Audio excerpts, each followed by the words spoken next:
My name is Helena Hall, and I'm the Vice President of Labor Relations for U.S. Manufacturing, so all the manufacturing plants in the United States. I'm very much an outdoors person. I hike, I bike, I run.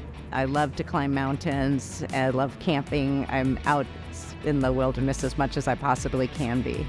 Being part of an industry that is trying to make a transition so that we have a lower impact on the environment is really important to me. People view what we do in corporate as being separate from people that are on the line. Everything I do is in support of us continuing to build vehicles and to support the employees that are building vehicles. My job is to ensure that we have fair policies, that we've worked with the union, that everyone knows what they are so they know how to do a good job. Everything I'm doing is try to make sure you're treated fairly and to make sure that if you are doing a good job, you get recognized and your job is easier.